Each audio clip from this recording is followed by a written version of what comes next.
के ऊपर। तो यहाँ पर वर्णन किया कि व्यक्त और अव्यक्त प्रकृति और प्रकृति के कार्य।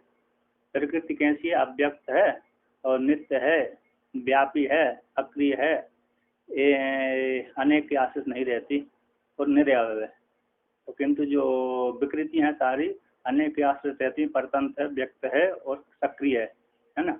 इस प्रकार से वर्णन किया और कार्य वाली है।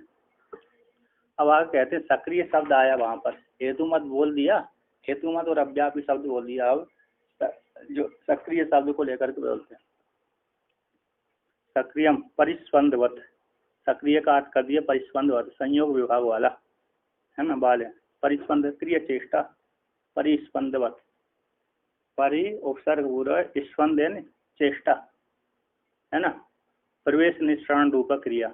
यहाँ पर टीका कर दिया उसका परिस्पंदवत है, परिस्पंद का प्रवेश और निष्ठान, प्रवेश और निःसरण रूपा, निकलना और जाना, निकलना और उसमें से विभाग हो जाना, उसमें प्रवेश करना, उसमें विभाग होना, अलग अलग होना। जैसे कमरे में हम प्रवेश कर गए, कमरे से फिर निकल गए, ठीक है ना, ये हो गए। तो परिस्पंद होता है क्रिया चेष्टा आदि। तो कहते हैं तथा ही बुद्धियादय उपात्तम देहम परित्यजन्ति देहांतरम च उपादते। कहते हैं जो बुद्धि आदि कैसे हैं? विकार हैं। प्रकृति के जो बुद्धि आदि जो विकार हैं वे विकार उपात्तम देहम, देह को प्राप्त कर करके त्याग कर देते हैं। क्या कर देते हैं? एक स्थूल शरीर को पकड़ लिया, फिर दूसरे स्थूल शरीर को उसको छोड़ दिया, फिर बच्चा जन्म ले लिया, फिर दूसरे शरीर को जब बुढ़ा हो गया तो त्याग कर दिया, ठीक ना, उपात करके त्याग कर देते हैं। तो इस प्रकार से कहते हैं देहांतरम से उपादत्ते, तो घृत करके फिर दूसरे देह में चली जाते हैं। वो कौन?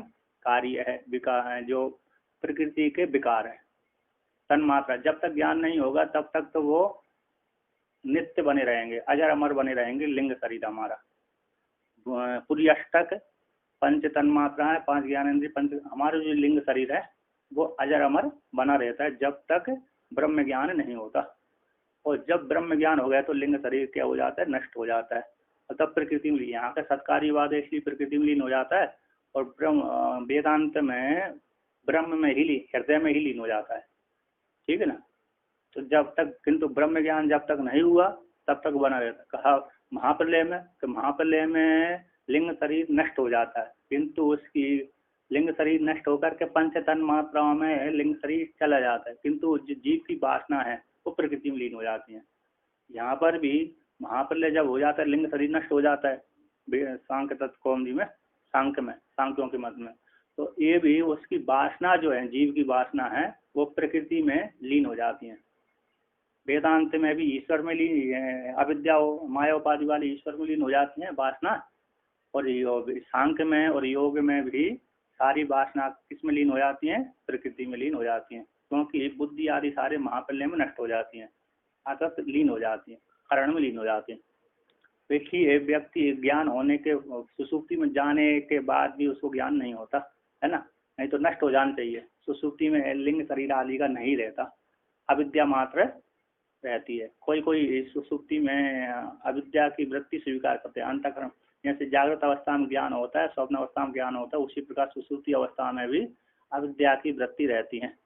इसलिए वहां पर व्यक्ति सोकर को उठता है तो कहते हैं मैंने अच्छी प्रकार सोया, कुछ नहीं जाना, आज मेरा सर भारी है इसलिए मेरी नींद ठीक नहीं आई, है ना।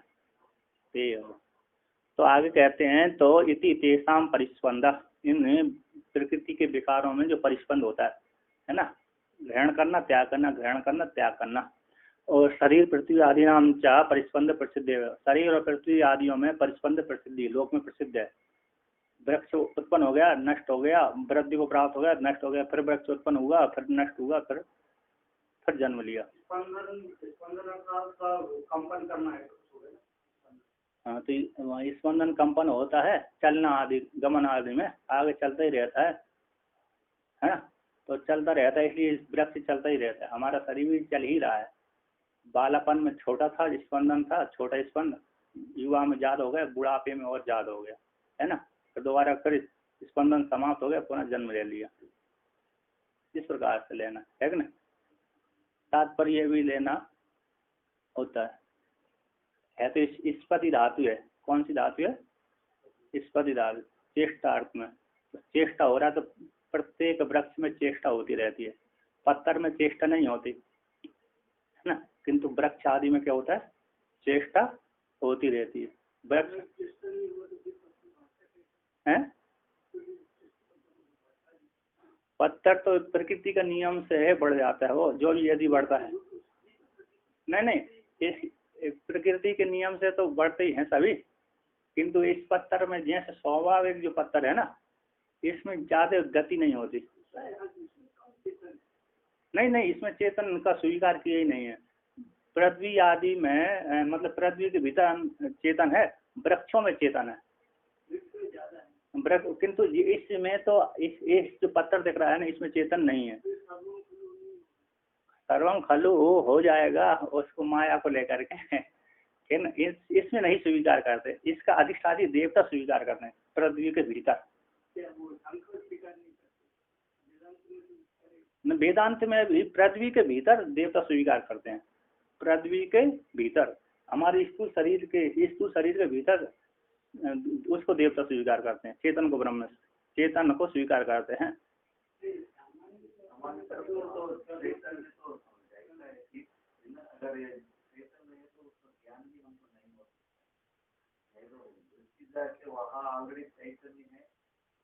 आवरण को हटा के उसको ज्ञान करता है, लेकिन उसमें क्या है, चेतन शब्द दो अर्थ आते हैं। जो चलनात्मक है उसमें मनुष्य है, पेड़ पौधा है, उसमें उसका थोड़ा दूसरा अर्थ लेते हैं। प्राण नहीं होते है ना उसमें, जरा पत्थर प्राण नहीं होते, प्राण पत्थर में भी चेतन मानते हैं, लेकिन वहाँ बहुत चेतन का जो रिफ्लेक्शन प्रतिबिंब बहुत कम होता है। सामान्य उसमें कल्पित है, पृथ्वी आदि है ना, कल्पित है, कल्पित कह सकते हो उसमें। कम नहीं, उसको जड़ ही मानेगा। वो पत्थर अस्थि ज्ञान भी नहीं हो सकता है, वो चेतन नहीं। ठीक है, चेतन अस्थि शब्द से आ रहा है, लेकिन अंतःकरण से विशिष्ट ही चेतन स्वीकार करते हैं। इसमें अंतःकरण से विशिष्ट नहीं है ये, जड़ नहीं। इसमें पृथ्वी पत्थर आदि है, अंतःकरण से विशिष्ट नहीं, इसलिए उसको जड़ ही संज्ञा दी गई। वो एक वो सामान्य ब्रह्म है, वो सभी जगह है, ठीक है, किंतु वो तो अधिष्ठान है, अधिष्ठान के ऊपर रस्सी रूप अधिष्ठान के ऊपर कल्पित है ये पृथ्वी, इसलिए वहां पर उसको बोध करा देते हैं। अस्थि शब्द उसमें आ जाता है। हाँ, कल्पित है, इसी स्थूल शरीर, हम तो इसमें चेष्टा आदि देख रहे हैं, इसलिए इसको शरीर मिला करके बोल देते हैं। इसको हमारे शरीर में चेष्टा आदि हो रहे हैं, इसलिए हमको मिला करके उसको चेतन बोल देते हैं। यदि जिसमें चेष्टा नहीं होती सब में, तो उसको फिर चेतन नहीं बोलते हैं।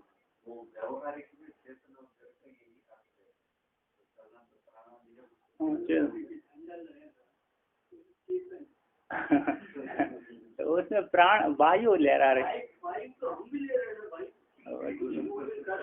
चलिए उसमें कोई इतना अकेले लेना है यहाँ तो, जिसमें प्राण चलते हैं, जिसमें वो चल रहे हैं अंतःकरण विशिष्ट, उसी को चेतन लिया जाता है। नहीं तो पृथ्वी आदि को अरे हाँ, पृथ्वी को जब दर्द आदि होता है ना, ठंडी गर्मी आदि, ठंडी गर्मी उसको नहीं।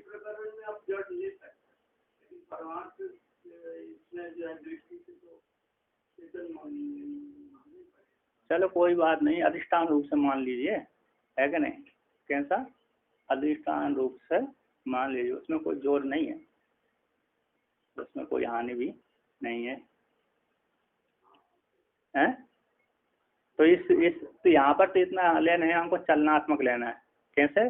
शरीर पृथ्वी आदि नाम नहीं, शरीर है पृथ्वी आदि नाम परिस्पंद प्रसिद्ध है, शरीर में है और पृथ्वी आदियों का शरीर है आदि, पृथ्वी उपलक्षण उनके पदा विकार आदि हो गए, ठीक है ना। तो इसमें क्या परिस्पंद होता रहता है, एक पृथ्वी दूसरे पृथ्वी देश में चली जाती है, एक पृथ्वी दूसरे पृथ्वी देश में चली जाती है। कैसे?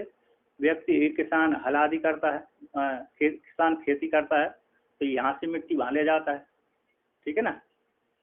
अथवा ढोने वाला व्यक्ति इस देश से दूसरे देश में मिट्टी ले जाता है, वो ले जाती है, तो इस परिस्पंद उसको ले लेना है यहाँ पर, ठीक है ना। तो किसी निमित्त को लेकर के हो रहा है, स्वाभाविक नहीं हो, चेष्टा मतलब निमित्त को ले, पानी को लेकर के, वायु को लेकर के, मनुष्यों को लेकर के, और शरीर में है तो शरीर में अभिव्यक्ति होती रहती है चेतन की। तो आगे कहते हैं अनेक थे, अब आगे अनेक है, वहां पर दूसरा हेतु जो दिया था अनेक है, कहते हैं प्रसिद्ध अनेक प्रतिपुरुषम बुद्धि नाम भेदात है, कहते प्रत्येक पुरुष में बुद्धि आदियों का भेद स्वीकार किया गया है। प्रकृति तो एक है, किंतु प्रकृति की जो विकार बुद्धि आदि हो अनेक है, ठीक है ना। हाँ, तो वेदांत में सब में अंतकरण अलग अलग स्वीकार करते हैं। तो यहाँ पर कहते हैं वेदांत में और इसमें कोई भिन्नता नहीं है ना। वेदांत में बिल्कुल किंचित मात्र भी नहीं है, थोड़ा अकेला है, इन्होंने पुरुष को ज्यादा मान लिया, उसमें ब्रह्म को एक माना है, और बाकी सारे वो भी ज्ञान से मुक्ति मानते हैं, ज्ञान यहाँ पर प्रकृति को थोड़ा नित्य मान लेते हैं, तो माया ईश्वर के अधीन मानते हैं। वेदांत में कैसे मानते हैं, माया उसी प्रकृति को ईश्वर के अधीन मानते हैं, इन्होंने थोड़ा स्वतंत्र स्वीकार कर लिया। और भोग दोनों के समान है, किसमें है, भोग दोनों के समान ही है। हम सुख दुख जो भोग कर रहे हैं ना, वो बुद्धि में ही होते हैं, वेदांत भी बुद्धि में ही मानता है, ये भी बुद्धि में ही मानते हैं, किंतु इन्होंने प्रकृति को नित्य मान लिया, पुरुष में भेद मान लिया, बस इतना अकेला भिन्नता हो गई। तो आगे कहते हैं आगे प्रतिवादी अपि शरीर घटादि भेदन अनेकम एव, जैसे प्रतिवादी भी शरीर घटादि के भेद से अनेक हो जाती है। कुमार ने कई घट बना दिए, है ना, तो ये पृथ्वी अलग है, वो पृथ्वी अलग है, ये काली है, ये पीली आदि है, तो अनेक की आश्रित है, तो अनेक प्रकार की है।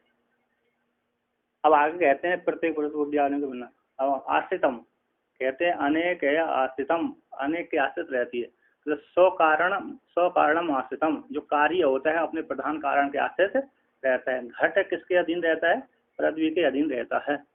और बुद्धियादि कार्याणाम अभेदे भी कथमचिद भेद विवक्षया आश्रय आश्री भाव, कहते हैं बुद्धि आदि जो कार्यों का भेद न होने पर भी कथनचिद भेद की विवक्षा से आश्रय आश्री भाव हो जाता है, कार्य कारण भाव हो जाता है, आधार आदि भाव हो जाता है ना। नहीं तो भेद मानेंगे नहीं, किंचित मात्र भेद मानेंगे ही नहीं तो कार्य नहीं होगा, ठीक है ना, व्यवहार की व्यवस्था गड़बड़ हो जाएगी। तो कथनचित तो तादात संबंध मान लिया, कथनचित भेद कथनचित अभेद, कारण रूप से भेद नहीं है, कार्य रूप से भेद है, ठीक है ना। तो उसी को उदाहरण के द्वारा दिखलाते हैं। यह बने तिलका इति उत्तम, इस वन में तिलक है, तिलक को ही वन बोलते हैं तिलक को, और वन को ही वन, जब दो वृक्ष हो जाते हैं तो उसको वन संज्ञा हो जाती है। चलो दो बहुत बहुवचन ले लो, है ना, दो कपाल से घट बन जाता है, तो ऐसे दो वृक्ष से क्या हो जाते हैं, जंगल हो जाता है, ठीक है ना। तो यहाँ पर देखिए ये वन है ना, वन समुदाय का नाम है, और तिलक का भी जब तिलक होंगे अधिक तो वन, एक वृक्ष को वन बोल देते हैं, दो वृक्ष को क्या हो जाता है, एक वृक्ष को वृक्ष हो जाता है, एक को, है ना, और दो को बहुत हो जाता है ना, दो क्या, अथवा दो नहीं तीन को मान लीजिए, तीन मान लीजिए ठीक है ना, तीन मान लीजिए, तीन में बहुत बहुवचन आ गया। तो यहाँ पर कहते हैं यह बने तिलका ना, यह बने तिलका किसी उपकरण, जिस वन में बहुत से तिलक है, तिलक को ही वन बोलते हैं। अब 10 तिलक है, वृक्ष है, 10 वृक्ष, उसको वन संज्ञा हो जाती है। वन में भी रूढ़ है और तिलक में भी रूढ़, वृक्षों में इस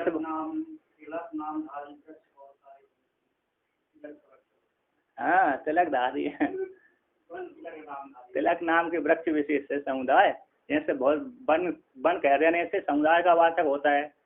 समुदाय में समाहार में एक वचन आता है, तो स्वतंत्र वृक्षों के नाम दे दिए तो बहुवचन आदि का प्रयोग कर देते हैं, स्वतंत्र किसी एक जाति के लेकर के, है ना, एक वो से, और वन को बोल दिया तो समुदाय में आ गया। तो यहाँ पर टीका में दी है, कहते हैं लास्ट की 30 पंक्ति है, कहते तिलक नाम है वृक्ष समुदाय से बनत्वेन तिलकाख्य वृक्ष बनयोर अवेदे इति। कहते तिलक नामक जो वृक्ष समुदाय का ही बनत रूप से तिलकाख्य वृक्ष, तिलकाख्य नामक जो वृक्ष और वन में भेद न होने पर भी यह बने एतावंता संति तिलक वृक्ष, इस वन में इतने तिलक के वृक्ष हैं। इस ओमकारेश्वर के जंगल में इतने आंवला के वृक्ष हैं, इतने अन्य के वृक्ष हैं, है ना। इसमें कितने ज्यादा हैं, बोलते बेल के वृक्ष इधर खूब मिलते हैं, लेकिन उसकी महत्ता नहीं है। इधर है ना कोटामा के पीछे बहुत बेल के वृक्ष हैं, तो क्योंकि इधर के लोग खाते नहीं है उसको, इसलिए महत्ता नहीं है। इधर नहीं, इधर एमपी मध्य प्रदेश में प्राय करके बेल कम खाते हैं, यूपी में ज्यादा करके बेल खाते हैं, इसलिए वहाँ पर बहुत एक बेल की कीमत 15-16 रुपये 20 रुपये तक हो जाती है, और यहाँ तो ठेके रहते हैं, यहाँ कम पसंद करते हैं। तो यहाँ पर इसकी महिमा नहीं है, इसलिए वो कोई भी कैसी तोड़ कर ले जाओ और पड़े रहते हैं।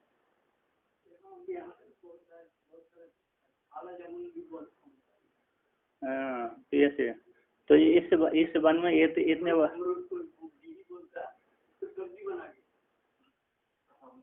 हाँ सब्जी हम इधर खाते हैं। मैं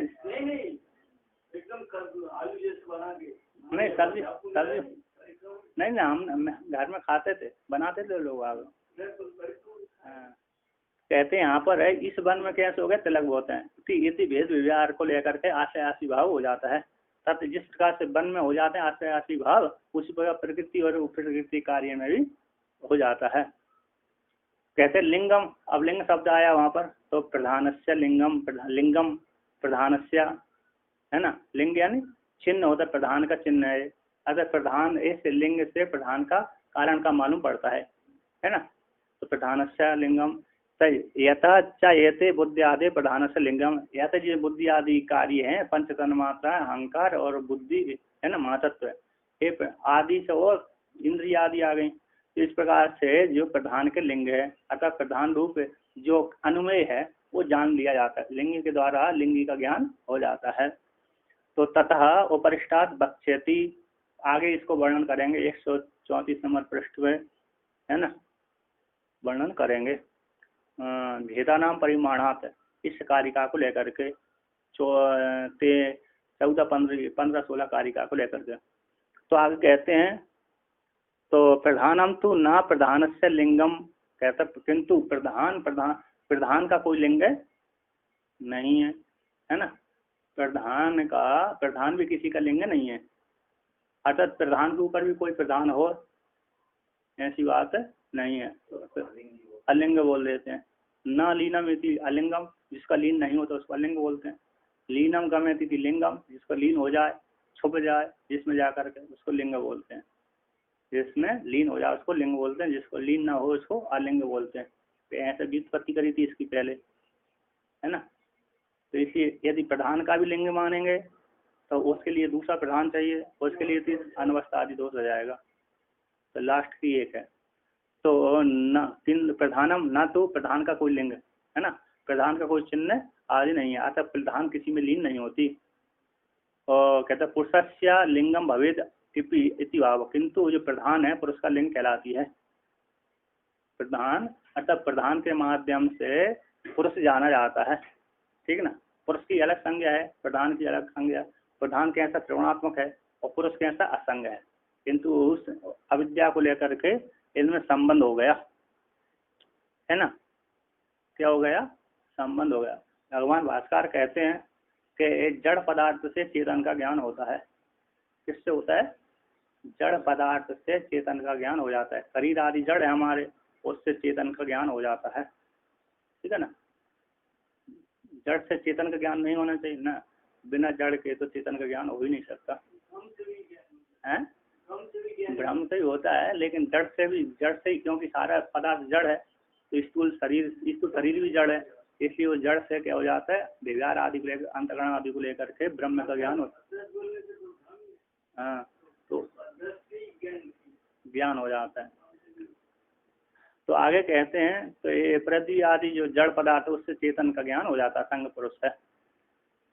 अब आगे कहते हैं जो कार्य होता है सावयव कहलाता है।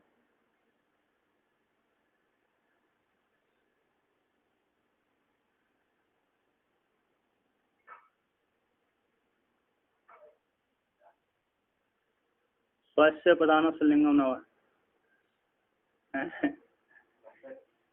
बिल्ली। तो यहाँ पर कहा प्रधान प्रधान का ही लिंग हो जाए, प्रधान प्रधान का ही लिंग हो जाए ना, स्व का लिंग नहीं होता है ना, कर्म कर्तव्य विरोध हो जाएगा। प्रधान प्रधान का ही लिंग हो जाए ऐसी बात है ना, तो यदि मानते हैं तो कर्म कर्तव्य विरोध हो जाएगा, इसलिए प्रधान प्रधान का लिंग नहीं होता। और उसका दूसरा भी हो जाएगा, मानेंगे तो अनवस्था दोष की प्राप्ति हो जाएगी। अब आगे कहते हैं सावयव आया मूल में है ना, कौन सा सावयव परतंत्र व्यक्तम, तो उसको लेकर सावयव तो सा उपसर्ग पूर्वक है, नहीं सा उपसर्ग नहीं, सह को सा हो जाता है। अव्ययी भाव समास में क्या हो जाता है, सह को सह आदेश हो जाता है। द्वितीय टोस क्या है, उसको समास करने वाला सूत्र है अव्यय पहला, तो पहला है इतने अर्थ है ना, अव्ययी भाव का लंबा सूत्र है उसमें, द्वितीय आदि है सट्टा आश्रिता यथा पूर्व अनुपूर्व लंबा सूत्र, उससे समास हो जाता है। ठीक है, इतने इतने अर्थों में, इतने इतने अर्थों में समास हुए अव्यय के साथ उसको ये आदेश हो जाता है, अव्यय विभाग समास कहलाता है। तो सावयवम तो सह उपसर्ग सह के साथ अवयव के साथ समास, सह का अवयव के साथ समा हो गया तो सह हो गया सावयवम। कहते हैं अब उपसर्ग पूर्वक उ मिश्रण अमिश्रण धातु से है ना, कैसे यू धातु है मिश्रण अमिश्रण अब प्रत्यय कर दिया हमने है ना, सह अब उपसर्ग पूर्वक यू मिश्रण अमिश्रण से अब प्रत्यय कर देने पर क्या होगा, सावयव बन गया है ना। अब उपसर्ग पूर्वक यू मिश्रण अमिश्रण से अवयव बन गया है ना, क्या बन गया अवयव, उसको सह के साथ संबंध समास कर दिया तो सावयव हो गया। ऐसे सावयव है मिला देना, चुरादिगण की अलादिगण की धातु है और चुरादिगण की धातु है। तो कहते हैं जो अवयव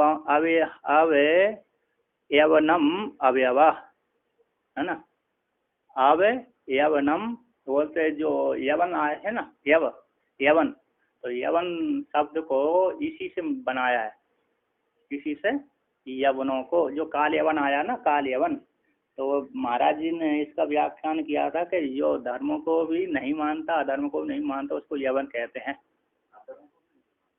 मिश्रण अमिश्रण थोड़ा इधर की संस्कार है थोड़ा उधर की संस्कार है।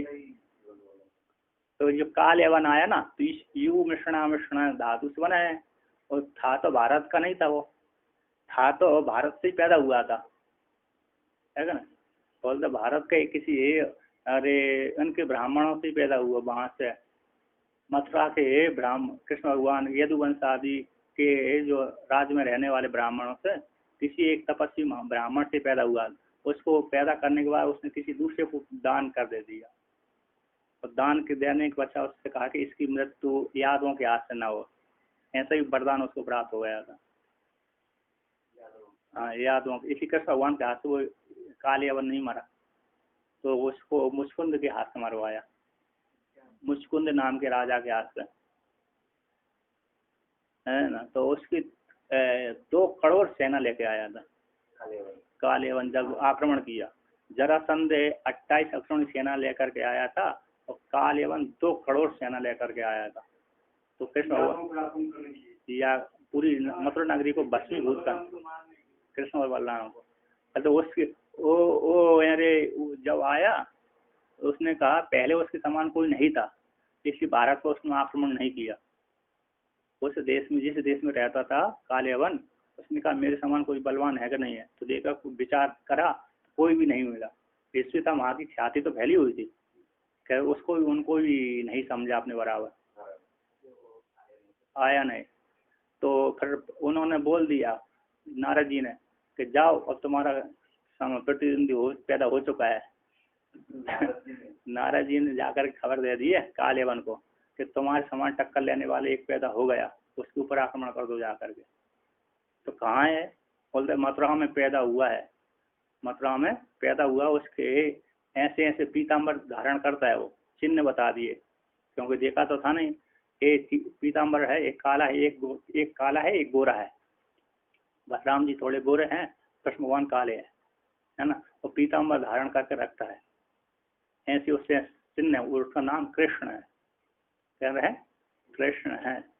तो वो तुम्हारे समान टक्कर लेने वाला है, तुमसे टक्कर लेने वाला है, उसको ऊपर जाकर के मार दो अथवा आक्रमण कर दो।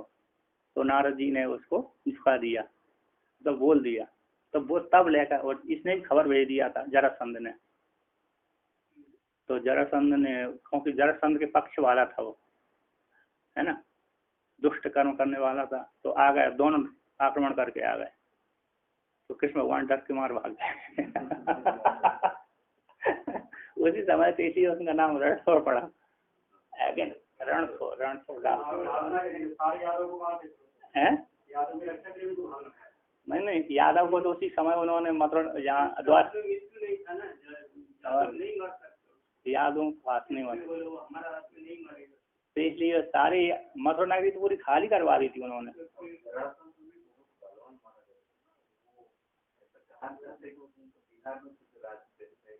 बिहार का ही तो था पाटलिपुत्र का था। पाटलिपुत्र है ना, पटना। पहले पटना राजधानी थी। पटना के पास में एक राजगीर नाम का गढ़ है, राजगीर नाम का गढ़ है, किला है, अभी भी किला है शायद। तो राजगीर राजधानी थी वो। तो वहां पर है राजगीर। पहले जो अशोक सम्राट है ना, उसकी भी राजधानी कुछ दिनों तक रही राजगीर। जो अशोक सम्राट रहा ना, इससे पहले उससे पहले के राजाओं की राजधानी राजगीर थी। वहां से हटाकर उन्होंने पटना कर दिया, पाटलिपुत्र कर दिया। तो पाटलिपुत्र और राजधानी राजगीर, राजाओं की नगरी, तो दो राजधानी रहती। हाँ, क्योंकि राजगीर ऐसा है और पहाड़ों के बीच में घिरा हुआ है। तो पहाड़ों के बीच में घिरे होने के कारण शत्रु आक्रमण नहीं कर सकता। इसी नदी घेरी हुई है, कुछ नदी का भाग है गंगा जी का, और कुछ पहाड़ों से घिरा हुआ है, इसलिए वहां पर आक्रमण करना संभव नहीं है। इसलिए वहां पर वो कुछ नगरी बसाई थी। जरासंध की राजधानी राजगीर थी, मगध देश की राजधानी। पाटलिपुत्र भी प्रधान है ये पाटलिपुत्र। तो वहां पर ये वो है ना, काले वन 2 करोड़ लेकर सेना आया था। तो कृष्ण भगवान ने दोनों को मार दिया। कृष्ण बलराम जी ने सेना को मार दिया, सेना को उन्होंने बलराम जी ने, और कृष्ण भगवान ने उसको मरवा दिया। तो ये है। तो यहाँ पर कहते यू मिश्रण अमिश्रण है ना, क्या हो गया? मिश्रण है, यावन कहलाते हैं। तो कहते अवयवनम है ना, अवयवनम ति अवयवम है ना, जिनको अवयवों को मिल ना हो जाना, मिश्रण अमिश्रण कर देना, धातु से शब्द बना अवयव। तो कह अवयवानाम अवयवीनाम मितः संश्लेषो मिश्रण संयोग इति आवत। अवयवों का अवयवों के साथ परस्पर जो संश्लेष होता है वो मिश्रण संयोग कहलाता है ना। परस्पर संश्लेषण मिश्रण वो संयोग इति आवत। अप्राप्ति पूर्व का प्राप्ति संयोग, तो अप्राप्ति पूर्व का प्राप्ति को संयोग कहलाते हैं। जो प्राप्ति नहीं है उसको प्राप्त करा देना संयोग होता है। तेन सह वर्तते इति सावयव, उसके जिसके साथ जो रहता है, अवयवों के साथ जो रहता है, संयोग के साथ जो रहता है, उसको सावयव कहलाते हैं। तथा ही उसी प्रकार से कहते हैं पृथ्वी आदि परस्परम संयुज्यन्ते। कहते पृथ्वी आदि जो 5 महाभूत हैं, शरीर है हमारे, 5 भूतों के द्वारा बना हुआ शरीर है, कैसा होता है? सावयव कहलाता है। परस्पर संयुज्यन्ते, परस्पर कैसा संपृक्त होता है, संबंधित हो जाता है। तो एवं अन्य भी, एवं प्रकार से अन्य भी, बुद्धि आदि इंद्रिय सब है ना, संपृक्त हो जाती, संयोग हो जाता है। एवं अन्य भी न तो प्रधान से बुद्धि आदि संयोग तादात्म्य, कहते हैं कि बुद्धि आदि का प्रधान के साथ संयोग हो जाए, बुद्धि आदि का प्रधान के साथ जो सत्वगुण रजोगुण तमोगुण, इसके साथ संबंध हो जाए, संयोग हो जाए। कहते ना, प्रधान का बुद्धि आदियों का प्रधान के साथ संयोग नहीं होता। क्यों? तो उसमें यदि तादात्म्यात है, पहले से प्रधान उसमें गई हुई है। क्या गई है? गई हुई है। तो तारा संबंध होने से सारे सृष्टि के पदार्थ में एक एक कण में प्रधान गई हुई है, इसलिए उसके संयोग नहीं। संयोग तो वहां होता है जहाँ पर अभाव हो, है ना। या दो वस्तु का अभाव हो वहां पर संयोग होता है। हमारे पास ये नहीं है, घट नहीं है, तो घट का हमारे साथ संबंध हो गया, संयोग है। किंतु पृथ्वी तो किंतु जो प्रधान प्रकृति तो सभी जगह गई हुई, घट में भी गई है, हमें भी गई है ना। तो उसका संयोग नहीं होता। इसी कहते तादात्म्यात्, अभेद होने से, कार्य कारण में भेद न होने से ना है, वियोग भी नहीं होता है। कौन सा? तो प्रकृति का पुरुष के साथ वो थोड़ी है। प्रकृति अलग है, पुरुष अलग है। भ्रांति संयोग हुआ है, वो तो वहां पर भ्रांति है अविद्या को लेकर के। वहां पर तो कैसे हुआ है? क्योंकि पृथ्वी के सारे गुण यदि पुरुष में आ जाए तो पुरुष ही क्या हो जाएगा? जड़ हो जाएगा, ठीक है ना। तो वो तो भ्रांति संबंध हुआ है। प्रकृति जैसे ब्रह्म में ही यहाँ पर भी भ्रांति से अविद्या को लेकर, माया को लेकर के हम जीव संज्ञा हो गए। वो भ्रांति को निवृत्त मात्र हो गया, भ्रांति की निवृत्ति मात्र। इसी इसमें संबंध नहीं है उसका, है ना। संयोग हुआ है यहाँ पर। क्या हुआ? संयोग है, एक दूसरे में अभाव है। हाँ, तो यहाँ पर कहते हैं नापि सत्व रजतम शाम परस्पर संयोग। कहते हैं इनमें हो जाए, सत्वगुण रजगुण में परस्पर संयोग हो जाए। किसमें? प्रकृति के जो तीन गुण हैं उसमें सत्वगुण रजगुण तमोगुण इनका संयोग हो जाए ना। प्राप्ति अभाव है, इसमें हेतु दे दिया प्राप्ति का भाव न होने से, अप्राप्ति का अभाव होने से। अर्थात हमेशा प्राप्त ही रहते हैं, हमेशा कैसे रहते हैं? होते तीनों गुण एक साथ ही रहते हैं, ठीक है ना। कभी उनका अभाव नहीं होता है, अप्राप्ति का अभाव नहीं होता। क्या? अप्राप्ति का अभाव, ठीक है, कर दीजिए।